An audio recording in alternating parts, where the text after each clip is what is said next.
Welcome to the fascinating world of enzymes. Shown here is a substrate trying to find its enzyme for hydrolytic dechlorination. Enzymes are responsible for important biological processes, so by optimizing the reactions they catalyze, we're able to increase reaction rates for generation of biofuels, synthesis of drugs, and degradation of environmental pollutants. Many of these biological processes are carried out by multiple enzymes comprising a metabolic or reaction pathway.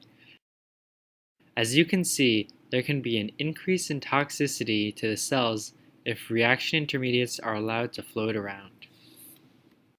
These pathways can be optimized to avoid toxicity and increase efficiency by spatially controlling placement of the enzymes and arranging them in a supramolecular assembly.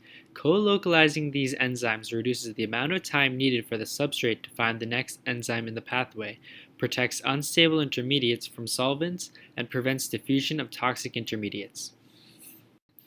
But most enzymatic pathways, especially artificial ones, do not self-assemble by themselves. So how do we get them to do that? We came up with the idea to create these assemblies using melded binding domains. Shown here is a PDZ domain and its respective peptide. With many binding domains available, we can select a binding domain appropriate for the problem at hand.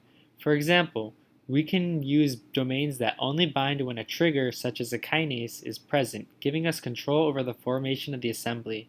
In fact, we can take this a step further by making covalently binding domains and enzymes through the utilization of unnatural amino acids.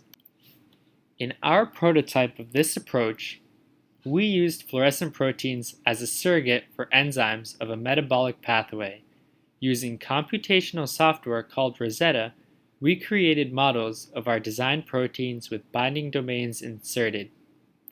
Shown here is a PDZ domain being inserted into the red fluorescent protein.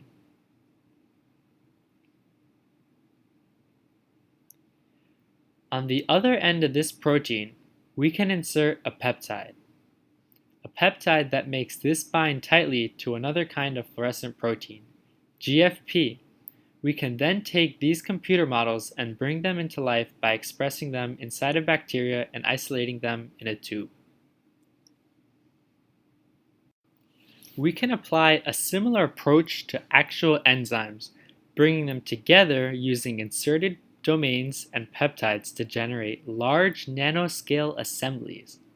These are efficient assembly lines where chemical transformations like degradation of toxic herbicides can happen efficiently and with minimal toxicity, unlike with free enzymes.